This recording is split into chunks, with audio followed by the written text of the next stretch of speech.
it's really important that we need to decontaminate the bikes. So no matter if you ride it every day or you ride it once a week or once a month, you need to decontaminate the bike, because eventually that contamination is going to bound in your areas, in the paint, in the chrome, in different surfaces in your bike, creating different level of problems.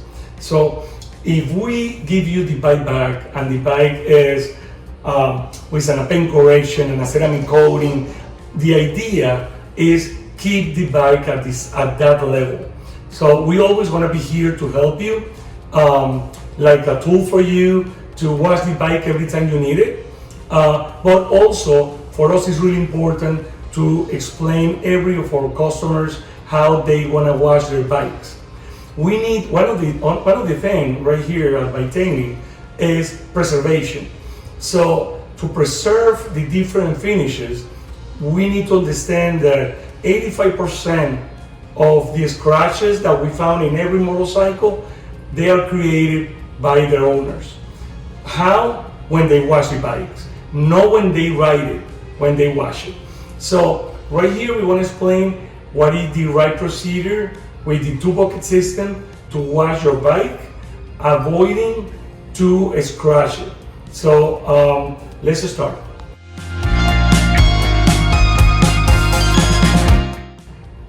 To wash your bike, you need first to understand that it's important that you divide the bike in 3 sections.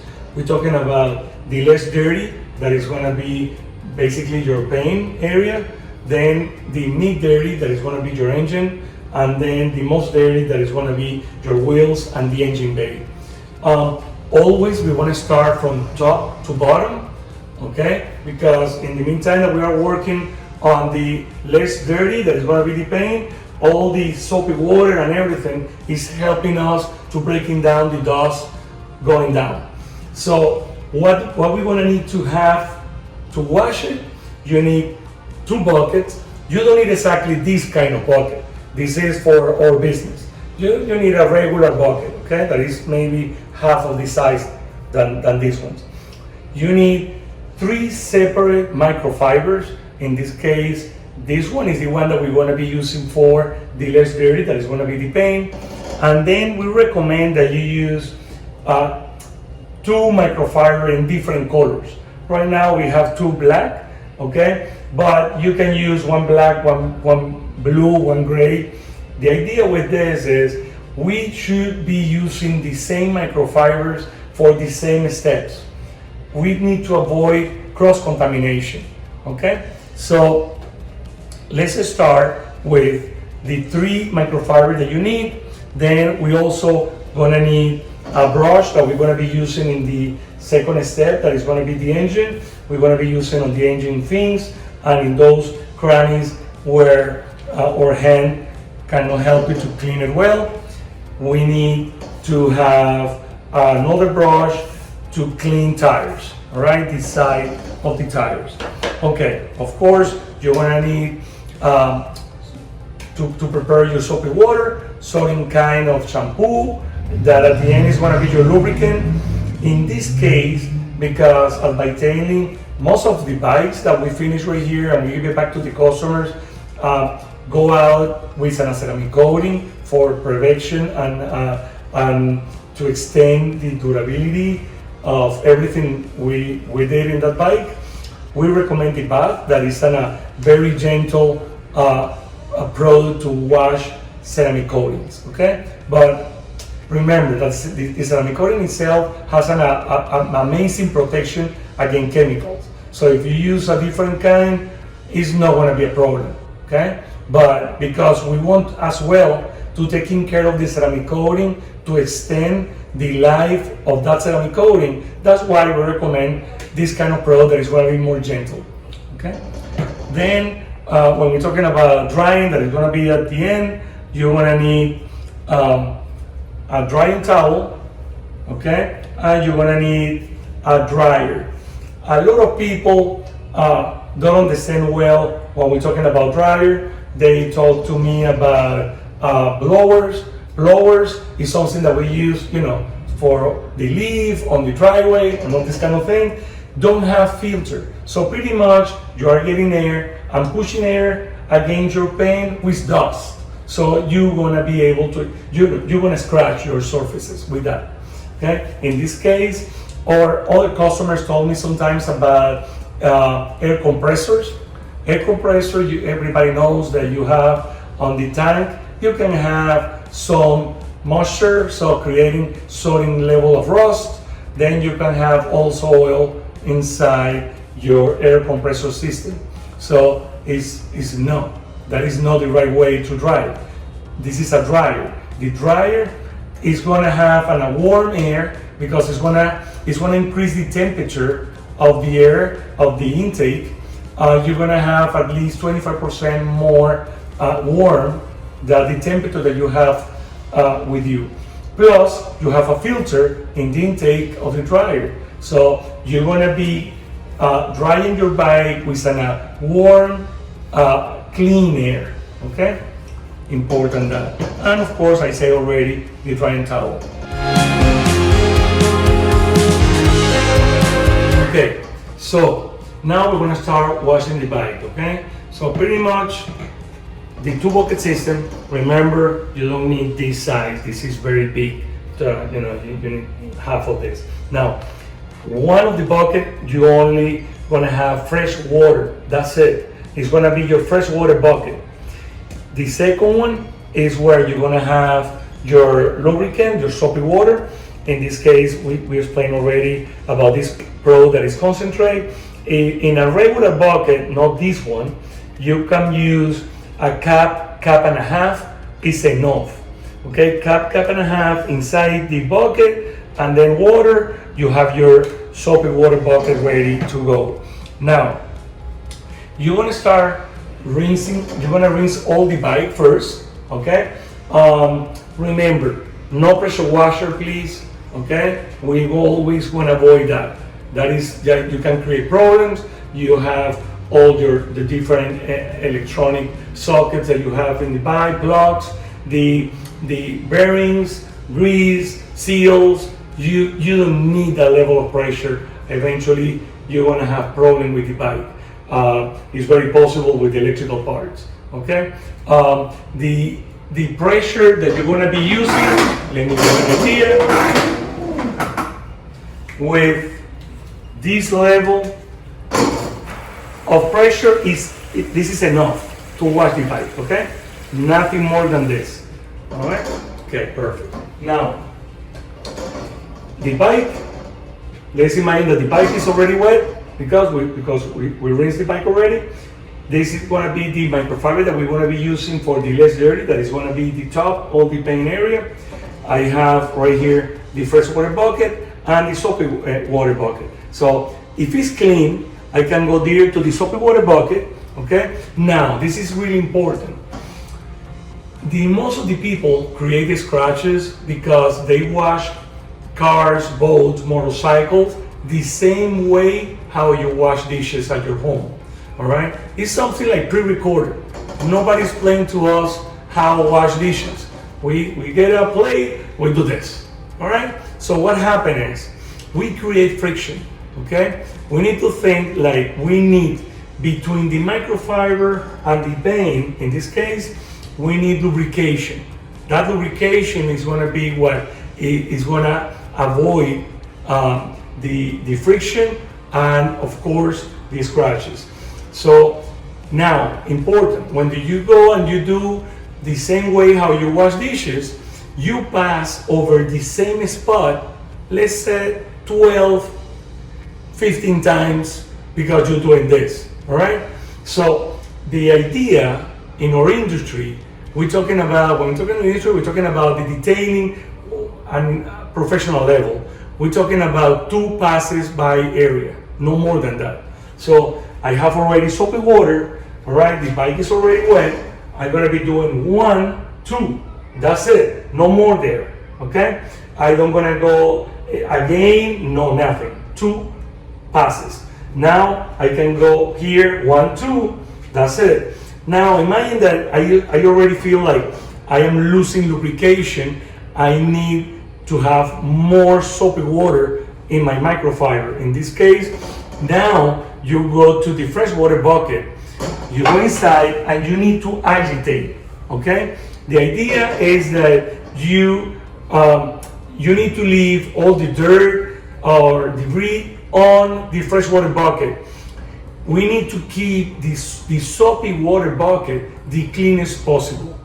That way, we keep washing the bike with a soapy water that is clean and the microfiber with dirt or debris.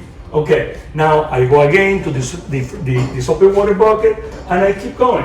1, 2, 1, 2, the same way.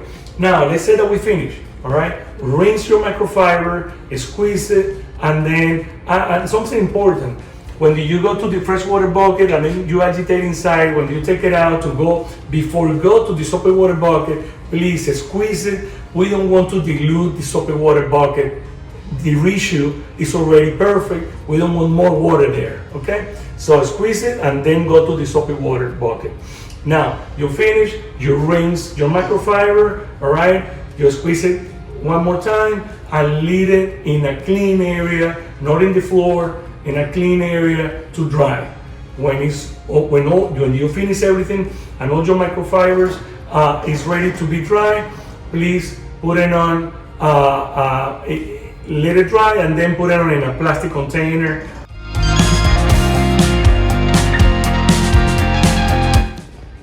We go with the second step, that is going to be the mid-dirty, in this case the engine. All right, the bike is still wet. Remember, don't let the bike dry by itself. So rinse the bike every now and then to keep it wet.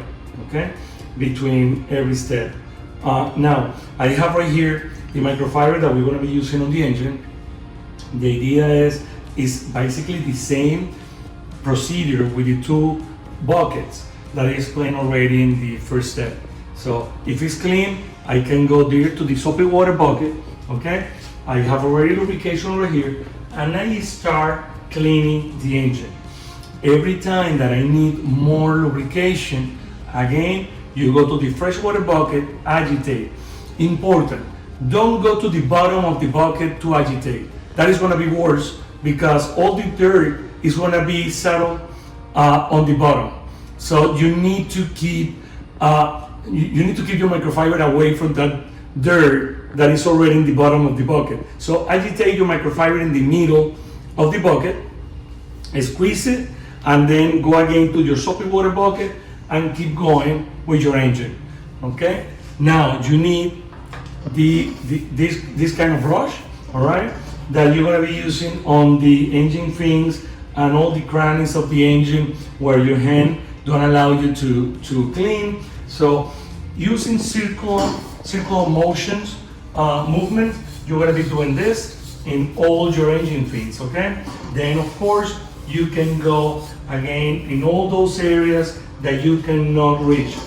Every time that you need more lubrication, you go first to the freshwater bucket, agitate in the middle, all right? Then shake it a couple of times to relieve the excess of the water, and you can go again to the soapy water bucket to get more lubricant and keep going. You finish, again, rinse very well, your brush, your microfiber, and let it dry.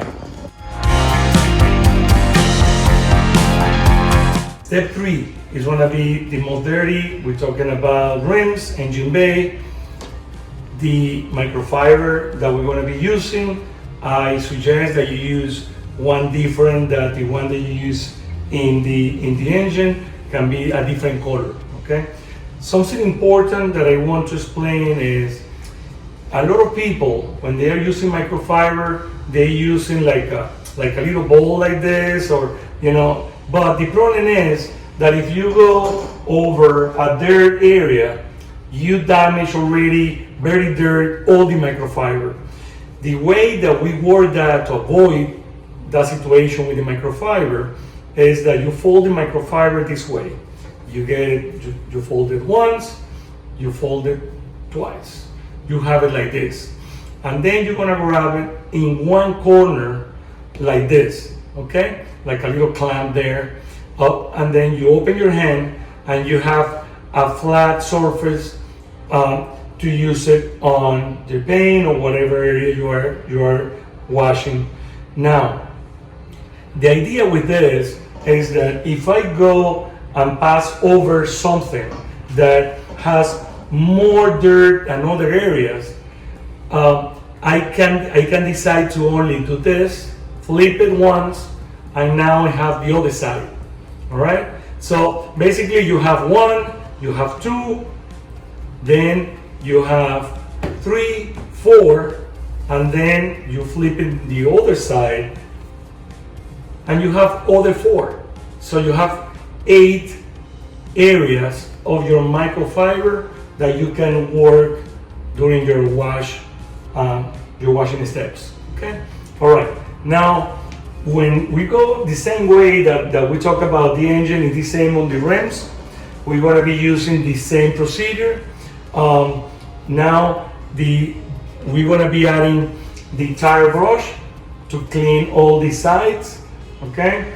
And with this, you can go over your caliper and the disc and your rim completely the same way.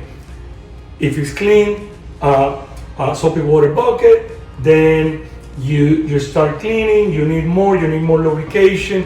You go to the fresh water bucket first before you go to your soapy water bucket. Okay, so exactly the same procedure.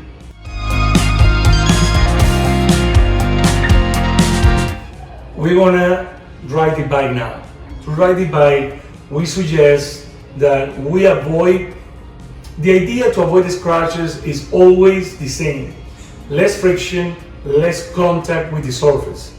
So we don't want to recommend that you use chamois to dry the bike. It's a lot of friction over the entire bike. You can scratch with that. So what we want to suggest to use is an air dryer. Okay, air dryer. Here is one air dryer. Okay, so the idea with the air dryers is that they have an air filter in the intake, so you're going to have a clean air that is going to be helping you, move all the water away from your bike.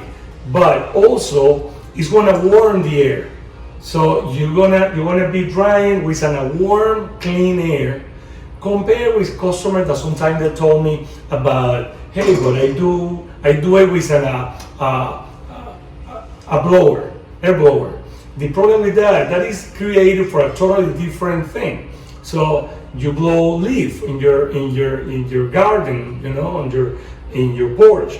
But what happened with that is don't have filter, so you're going to be drying your bike with a dirt air. Eventually, you're going to be able to scratch your paint with the dirt that you have with your blower in that case. All right. So air dryer. The other customers sometimes told me about air compressors. Air compressor, you can have water in the system, on the whole system. You can have rust. You can have oil. So it's no. The right way is an air dryer. So you also want to be using, let's say, a drying towel like this. So the idea is you want to start drying on controls area, handlebar, front, inner fairing in this case. So you're going to be taking all that water that then is going to anyway. If I start drying the gas tank and then I go to the controls, now I have a splash of water over the gas tank that I was already dry before. So you're going to be working twice. So start in that area first, take all the water out. Okay, if you have some water stream, you're gonna dry it with the drying towel. Then you go to the gas tank. You're gonna start drying and pushing all the water away. Keep the air dryer a certain distance. Let's say something like this. All right, not something like this. You can have and create problems in a shorter distance. The same with the controls. In all the controls area, you have seals. Those seals especially, designed to avoid water inside the control area and all the hosing. So you're gonna be drying that area, taking the water out with your air dryer, certain distance, okay? Keep that distance. When we're talking about controls, I recommend at least the distance that I have right now, all right? And then, of course, let's go back to the gas tank. You push, all the water out, and then what you wanna have maybe a water streamline right here. So you go with the drying towel, once, done, okay? And you keep going, okay?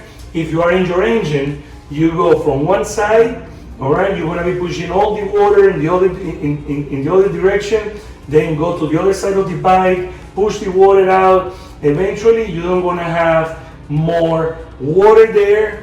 The engine.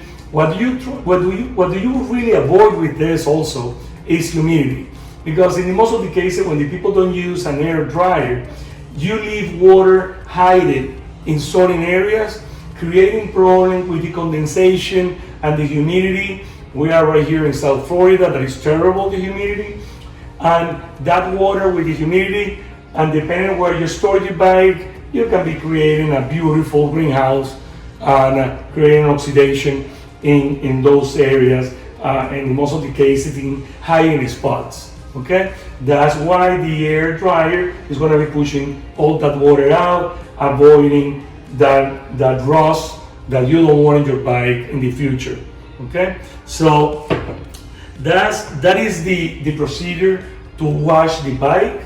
In another videos, we're gonna talk about box, how you clean a box of the right way, how avoid gas spill stains in your paint or your engine.